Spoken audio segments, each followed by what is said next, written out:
நம்ம favourite serial அடுத்து என்ன சுவாரஸ்யமாக நடக்குதுன்னு பார்க்குறீங்க. ரொம்பவே இன்ட்ரெஸ்டாக போயிட்டு இருக்குங்க. அது என்னன்னு பார்க்குறீங்க, மல்லி இருந்துக்கிட்டு வீட்டுக்குள்ளே காலடி எடுத்து வைக்க வீட்டில் இருக்கிற எல்லாரும் பயங்கர கோவத்தில் இருக்காங்க. எப்போவுமே கல்யாணம் ஆச்சுன்னா வீட்டுக்கு மாப்பிள்ளையும் பொண்ணையும் ஒன்றா சேர்ந்து போகிறது தான் எப்போவுமே வழக்கம். ஆனால் இங்கே எல்லாமே தலைகீழாக இருக்குங்க. விஜய் இருந்துக்கிட்டு வெண்பாவை கூப்பிட்டு அவர் பாட்டுக்கு போயிட்டாரு. அவங்க வீட்டில் இருக்கிற கிளவி கிளக்கெட்ட எல்லாம் சேர்ந்துக்கிட்டு அவங்க ஒரு காரில் தனியாக போயிட்டாங்க. என்னங்க இதெல்லாம் அக்கிரமமாக இருக்குது. அதெல்லாம் பார்க்க அப்படியே நமக்கு தலையே கிரிகிரின்னு வருது. ஆனாலும் என்ன பண்ணுறது, ஏன்னா மல்லிக்கு நடக்கிறது பெரிய அநியாயம். மல்லி வந்து ஏதோ ஒரு சந்தர்ப்பத்தில் அவங்க பெரியம்மா பேச்சு கேட்டு இப்படிலாம் பண்ணிட்டாங்க. அதுக்காக அவங்க இப்படிலாம் பழி வாங்கக்கூடாதுங்க. அவங்க எல்லாரும் போயிடுறாங்க. அதனால மனசு உடஞ்சி போன நம்ம மல்லி இருந்துக்கிட்டு அவங்க பாட்டுக்கு வீட்டுக்கு அவங்க பெரியம்மா கூட போயிட்டு இருக்காங்க. அவங்க வந்துக்கிட்டு நான் ஆரம்பிச்சு வச்சு நானே முடிச்சிடறேன், தயவு செஞ்சு என் கூட வா அப்படின்னு சொல்லிட்டு கூப்பிட்டு போகிறாங்க. அங்கே போனதுக்கு அப்புறம் தான் எல்லாமே தலைகீழாக இருக்குன்னு உங்களுக்கு தெரிய வருது. அங்கே இருக்கிற கிளவி இருந்துக்கிட்டு ஏற்கனவே அங்கே பஞ்சாயத்து போட்டுருக்க, அங்கே இருக்கிறவங்க ஏற்கனவே அவன் மட்டும் வீட்டுக்கு வரட்டும் அதுக்கப்புறம் இருக்கு அப்படின்னு சொல்லிட்டு பயங்கர கோவத்தில் உட்காந்துக்கிறாங்க. அந்த நேரம் பார்த்து கேட்டு திறக்கிற சவுண்ட் வருது. யாரா இருக்கும் அப்படின்னு சொல்லிட்டு எல்லாரும் திரும்பி பார்த்தா மல்லி அவங்க பெரியம்மாவோட வந்து நின்றுட்டு இருக்காங்க. அதை பார்த்து எல்லாருக்கும் ஒரே ஷாக்கு.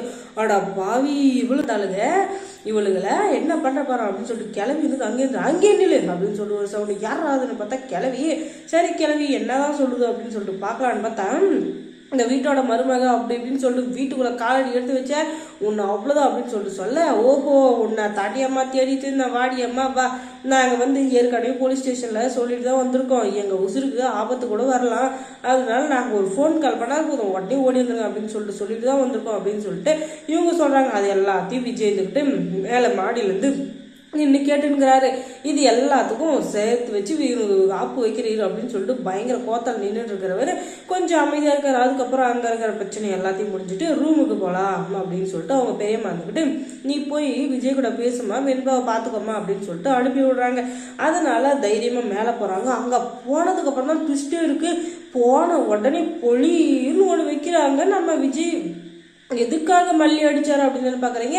உனக்கு எவ்வளவு தைரியம் தான் நீ இவ்வளோ ஒரு கேடுகட்ட வேலையை பண்ணியிருப்பேன். நான் என்னைக்காச்சும் உனக்கு இது பண்ணு சொல்லியிருக்கேனா, நான் உன்னை கல்யாணம் பண்ணிக்கிறேன்னு சொல்லியிருக்கேனா, நான் என் பொண்ணை பார்த்துக்கோன்னு சொன்னது ஒரு தப்பா, அதுக்காக எனக்கு நீ எவ்வளோ பெரிய தண்டனை கொடுத்த, அதுவும் இல்லாமல் என் பொண்ணை எவ்வளோ கஷ்டப்படுத்தியிருக்கேன், இதுக்கு மேலே உன்னை வந்து நான் ஏற்றுக்குவேன்னு நீ நினைக்கவே நினைக்காத அப்படின்னு சொல்லிட்டு சொல்ல, அதுவும் இல்லாமல் நீ வந்து என்னை புருஷன்ற இதோட என்னை நெருங்கவே கூடாது, வெண்பாவையும் நீ தொடவே கூடாது அப்படின்னு சொல்லிட்டு சொல்லியிருக்காங்க. வெண்பாவை பார்த்துக்கூடாதுன்ற உரிமை உங்களுக்கு இல்லை விஜய் அப்படின்னு சொல்ல, பேசாத பல்ல தட்டிடுவோம், பேசவே பேசாத, நீ ரொம்ப ஓவராக தான் போயிட்டுருக்க, நீ வந்து வெண்பாவை தொட்ட அப்புறம் நீ கெட்ட அப்படின்னு சொல்லிட்டு சொல்ல, ஓஹோ என்னங்க சத்தம் அப்படின்னு சொல்லிட்டு அவங்க பெரியம்மா ஒரு சொல்லிட்டு கூட ஒன்றும் இல்லை பெரியம்மா, நாங்கள் சும்மா தான் பேசிட்டு இருக்கோம், நீங்கள் ஒன்றும் ஒரி பண்ணிக்காதீங்க, நீங்கள் போங்க போங்க அப்படின்னு சொல்லிட்டு மல்லி சொல்லி நீ சொல்கிறதுனால போகிறேன், ஏதாச்சும் ஒரு சின்ன பிரச்சனைனா சொல்லு, உடனே போலீஸ்க்கு ஃபோன் பண்ணிடுவோம் அப்படின்னு சொல்லிட்டு அவங்க பெரியம்மா சொல்ல, எதுவும் இல்லை பெரியம்மா நீங்கள் வெளில போங்க அப்படின்னு சொல்லிட்டு வெளியே அனுப்பிச்சு விட்றா. அதுக்கப்புறம் விஜய் என்கிட்ட ஓஹோ நீங்கள் 2 பேரும் சேர்ந்து தான் கூட்டு சதி செஞ்சு எல்லாத்தையும் இவங்களுக்கு எடுத்து விட்டீங்களா,